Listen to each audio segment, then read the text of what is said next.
What's happening, people? We're back with another video. This time we've got the 3 things we wish we knew before we got involved in property. The first thing we wish we knew before we got involved in property was the power of social media. So when we first started, we were posting the odd video here and there, maybe 1 to 3 a week, but it was very long, full of waffle and very boring. The views weren't great, the interaction weren't great, and to be honest with you, we got very bored watching our own videos. In March, we decided to change the format of our videos and target the more short form content, and we decided to crank the volume on that. In the space of 3 months of using our new content structure, we grew our Instagram audience by 3,000 followers. In turn, this had a knock-on effect and grew our investor list. Now, with our content, we make sure it's very, very structured and that we know what we're doing. And the one trend we've seen across all the top creators within the business or property industry is they add value over everything. They don't sell you on nothing, they just add pure value to your life to the point where you're like, listen, I want to buy whatever this guy's selling, even though he hasn't sold it to me. So that's the same sort of formula that we're trying to take into our content, is just add value in any which way we can. So the structure we like to follow with our content is as follows. We like to put short form content out and long form content. Now we use Instagram, Facebook, TikTok, LinkedIn, YouTube, everywhere. You can find us on every single social media platform. Now I'm going to take a little run through every single social media platform and break down what we do on each platform and how we get the most output of our content. Starting from the top, we have YouTube. Now YouTube, as everyone knows, is mostly for long form content. We aim between about 10 to 20 minutes of content time, as this is the perfect amount of time for a YouTube video. And then we also put shorts on there. We've recycled this from our other social media platforms to get the most out of our content. Now secondly, we have Instagram and TikTok. Now Instagram is our main platform for social media, where we have the most amount of followers because everyone loves us. Now this is all short form content, so this can span between 10 seconds and about a minute. It varies depending on video, the content we're putting out, the value we have in the video, and obviously the topic. Now with this content, we post 1 video per day, and then this then gets recycled to TikTok, which is the same content, just recycled, you know? And then we move on to Facebook and LinkedIn. Now these are slightly different. Facebook, we try and post every single day. This will be on our personal pages, which is again recycled content from Instagram and TikTok as the content slaps. And then we also like to post in groups, which then pushes us out to a wide range of groups. Some have 200 people in the group, some have 1,000 people, others have up to 70,000 to 100,000 people in the group. Imagine how many eyes that is on your page. Now, I know what you may be thinking. Oh my God, guys, how do you post so much content? What's the structure you have for your videos? Well, I've got the answer for you. For our short form content, so this is the Instagram recycled to TikTok, recycled to Facebook, and then YouTube Shorts. What we like to do for our videos, pretty simple structure, you're gonna love it. We like to start with the hook. The hook is what draws their attention. This is how I've drawn your attention onto this video today. We've hooked you in. And then after the hook, so that's about 3 to 5 seconds. That's a good time. Now on to the second part, which is the value. This is the main chunk of the video. So for average, about 20 seconds for us. So the first part of the video, about 5 seconds, which is the hook. Then we have 20 seconds of the value. Now the value can be facts, statistics, where people relate to us, where people can learn something from us. A good example of value is we like to talk about personal experiences that we've had in our business. So a good example will be a video we made talking about the reason we went from doing long form content on Instagram to short form content on Instagram. Talking to an audience about what we're experiencing, like Cole said, it's relatable. People might be like, oh, I've struggled with that. Oh, this is how they've adjusted it. This is how it's benefited their business. Let me try it with mine. So you've just added value to that person's life. Now they might drop you a follow just because of that small sector that you've given them right there. Now the end of the video, which is the call to action. This is again about 5 seconds. So we have a hook, 5 seconds. Value, 20 seconds. Call to action, 5 seconds. Right there, you have a 30-second video ready to go. An example of the call to action is when you get the viewer to do something. So it could be as simple as follow for more. So you have to click on your page, follow you. It could be share the video. So share it with a group of friends, gets more eyes on your page. Or it could be something where you spark conversation, saying comment down below a certain word, a certain phrase, or just a comment of their experiences, which then sparks conversation in the comments. That is the call to action.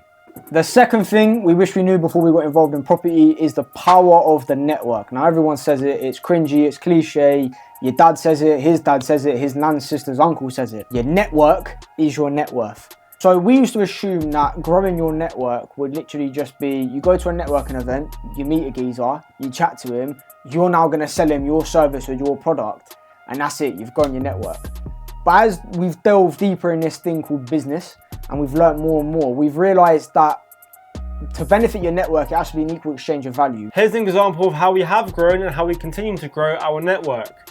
Now there's two umbrellas. The first one is online, so this could be social media. The next one is in person. This is networking events. So under the umbrella of networking, this is where we try to attend at least 2 networking events a month.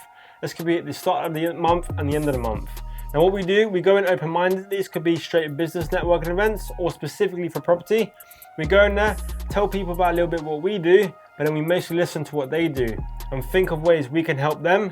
And if we can't, pile them off. So we don't actually pile them off. That was a joke for the people that have no sense of humor. What we actually do is obviously if we can't help them, they can't help us. It's just a mutual conversation. We know we can't help each other, so we don't waste their time. We then move on to the next group of people, have a conversation. Eventually you come across someone that could be of assistance to you. It might not be like that. It might be in 6 months' time, but there could be something you can make work. You basically get their contact details, save them to your phone. Whenever you need them, whenever they need you, drop you a call and see if you can do business together. Another little secret that we like to use with networking events is we don't carry business cards. Now you might be like, oh my God, how do people get your business? We use our social media as our business card. At the end of the day, you get a business card, you might put it in your wallet, you might throw it away, you might go in the glove box, you never see it again. If someone adds us on social media, or we give them our social media and we're posting every single day, they are going to see us every single day and know in which way they can benefit us and we can benefit them. I am my own business card. People remember me, not the little logo they have on their business card, which is stuffed in my glove box. So the second umbrella, which is social media, this is where we outreach to people on social media, or if people drop us a message. So what we do, we aim to outreach to a certain amount of people per week. This is creating general conversation. We're like, hi, how you doing? What is it you do? Then they tell us a bit about what they do. Then we know from the get-go, cool, this could be of use to us, or we could be of use to them. And then obviously as a conversation happens, people ask you what you do. Then you tell them, and they might do the same thing. How can they help me? How can I help them? This way works good for finding people to work with and also finding investors, because you might have someone that's sat on a decent bit of cash, doesn't know what to do with it, and thinks, you know what, I like these 2 lads that have just slid into my DMs, let me put a bit of dough into them. Other times we've had people that are struggling to get their deals shipped, we're struggling to find deals. The value is they bring us a deal, we get it shipped. Investors happy, we're happy, Coastals is happy, we all get paid. Bob's your uncle, mate. A lot of time on social media, you will either get rejected, ignored, or just find people that you can't work with. Now that is life. But as everyone knows, it's a numbers game. The more people you have conversations with, the more people that will say yes, the more people that you can work with. End of the day, numbers game. Volume negates luck. Hormozy 101 lad. The third thing we wish we knew before we got involved in property is the importance of systemization. Now, when we first started the business, it was havoc, mate. We had emails going this way, we had emails going that way, calls booked in, calls lost. People we were talking to, mate, we were talking to the same people at the same time, trying to sell them the same shit, bruv. I remember one time I was in the barbershop, getting a nice fresh trim. Investor calls me, he goes, Ad, where are you? I said, I'm in the barbershop, where are you? He goes, I'm waiting for your call, mate. What I should have done was had a system in place where Cole knew that call was happening, he knew what I was doing, then he could have taken the call rather than me leaving that investor hanging, leaving money on the table and pissing him off. Now through trial and error, we have different systems in place. This could be obviously sorting through our emails. That's not really a system, but sort through your emails, guys. And also like Zoom, Calendly, CRMs, Trello we use for CRMs, the whole shebang. We have a system for everything. Anything you can think of, we have. Another massive thing for our business is our KPI tracker. What does KPI stand for? It's our key performance indicator whiteboard. What is it used for?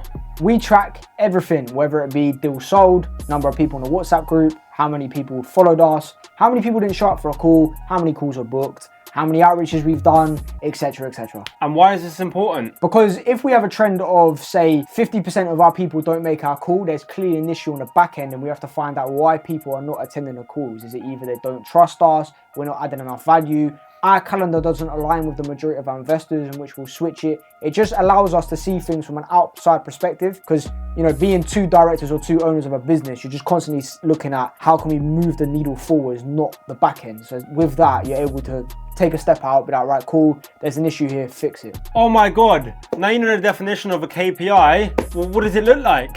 Well, glad you asked. Here is our amazing whiteboard. Same size as Adam, but it fits a lot more than he does.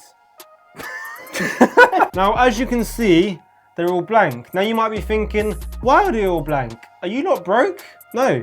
We shan't update the board yet. Get with it. So obviously, as we update it every month, we're gonna wipe off the numbers gained, deal sold, whatever. But I will be putting it into a spreadsheet. So from month 1 through till forever, we can see if there's a trend, if things are dropping off, if they've dropped off, why they've dropped off, if say the number of no-shows we're getting on the calls increasing, what is it that we've changed in our onboarding process, etc. Obviously, as everyone knows, there's a lot more that goes into a business than just these 3 points. But this is what we've improved on and grown upon in the last few months. These have been helping us the most get to where we need to go. Obviously, all of these kind of go hand in hand. If we grow our social media, it grows our investor list, we can then utilize our network to sell more deals.